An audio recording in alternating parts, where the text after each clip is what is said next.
Kepadatan arus mudik pemotor terlihat di sejumlah daerah. Pada Senin pagi hingga siang, di jalur Pantura Cirebon, Jawa Barat, arus mudik pemotor terus alami kepadatan, namun arus lalu lintas masih lancar. Sementara di Situbondo, Jawa Timur, sejumlah pemudik yang menggunakan motor rela menginap di pelabuhan kapal feri Jangkar agar sepeda motor mereka terangkut. Iring-iringan kendaraan pemudik bersepeda motor di jalur Pantura wilayah Kabupaten dan Kota Cirebon, Jawa Barat hingga Senin siang masih terus memadati di sejumlah titik ruas Pantura wilayah Cirebon. Nampak volume arus lalu lintas pada Senin siang meningkat dari hari sebelumnya di jam yang sama.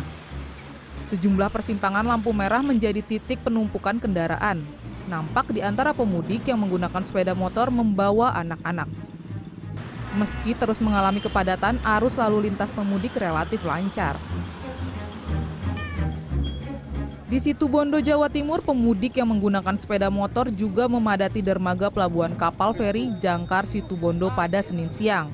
Sejumlah pemudik bahkan rela menginap di pelabuhan agar sepeda motor mereka terangkut kapal. Di pelabuhan kapal feri Jangkar Situbondo, pemudik didominasi pemotor dan mayoritas bertujuan ke sejumlah pulau di Kabupaten Sumeneb, Jawa Timur, seperti Pulau Raas. Otoritas Pelabuhan Jangkar mencatat tren kenaikan pemudik motor mencapai 25%. Tim Liputan CNN Indonesia. Tunjangan Hari Raya atau THR umumnya diterima pekerja 7 hari sebelum Lebaran. Pendapatan non-upah yang kerap dinanti menjelang Hari Besar Keagamaan ini bisa dimanfaatkan sebagai tambahan dana baik pribadi maupun rumah tangga.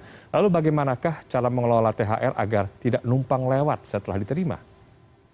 Lebaran sebentar lagi, THR pun cair. Nah, kira-kira kemanakah THR akan berlabuh ketika seseorang pertama kali menerimanya ya? Biasanya nih ya kalau misalnya THR itu untuk mudik sih, dikasih ke saudara-saudara, udah baru datang nih THR, udah habis lagi sih Mas biasanya. Yang pertama kali sih pasti aku bakalan ngasih orang tua aku dulu, yang kedua aku sisihkan untuk tabungan, yang ketiga paling untuk hangout bareng sama teman-teman. Dan kira-kira pengeluaran apa sih yang paling banyak menghabiskan dana THR? Yang paling banyak itu pasti bakalan dimintain sama ponak-ponakan sih, kayak THR lah, kayak uang jajan, udah sih itu aja. Itu biasanya sih buat ngasih sanak saudara di kampung ya, apalagi nanti buat mudik juga, terus liburan kan pasti itu banyak sih pengeluarannya gitu sih untuk jalan-jalan juga. Karena saya masih sendiri juga gitu, jadi belum ada tanggungan-tanggungan yang lebih gitu sih paling. Baiklah, setiap pekerja boleh menggunakan THR untuk apapun. Tapi ingat ya, jangan sampai numpang lewat saja. Kalau boros menggunakannya di awal, bisa-bisa menggap-menggap nih. Habis hari raya. Rasa senang berlebihan lumrah dialami oleh pekerja saat THR cair. Berbelanja pakaian atau langsung membeli banyak perlengkapan mudik lebaran, bahkan menggunakannya untuk menghadiri serangkaian acara berbuka puasa bersama teman alias bukber, bisa saja. Tapi ingat ya, THR sejatinya bukan bonus, sehingga bijaklah memanfaatkannya. Nah, banyak karyawan menyamakan THR itu seperti bonus. Padahal sebetulnya kalau saya bilang THR itu bukan bonus. Memang dia didapat di luar gaji, tetapi ketahuilah bahwa kenapa saya bilang THR itu bukan bonus? Karena setiap hari raya kita selalu punya pengeluaran ekstra. Jadi gunanya THR itu adalah untuk membayar pengeluaran ekstra.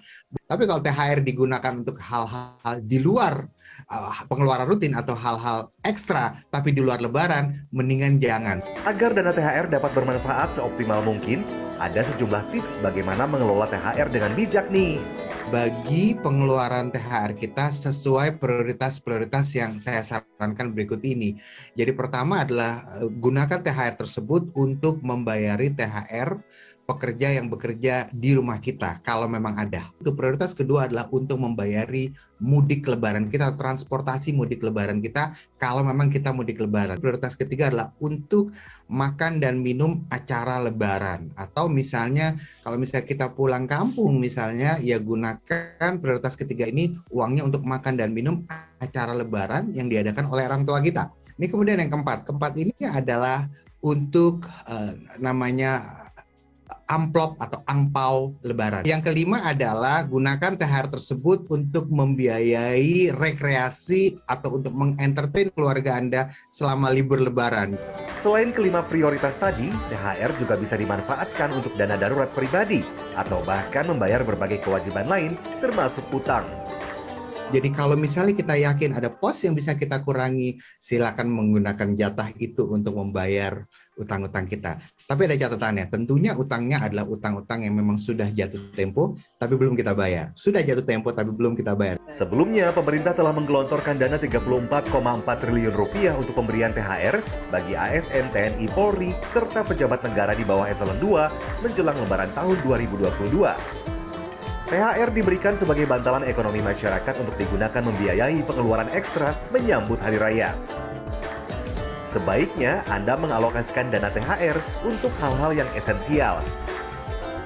Jadi, sudahkah Anda mengelola THR dengan bijak? Victor Pangaribuan, Aryo Asmoro, Jakarta.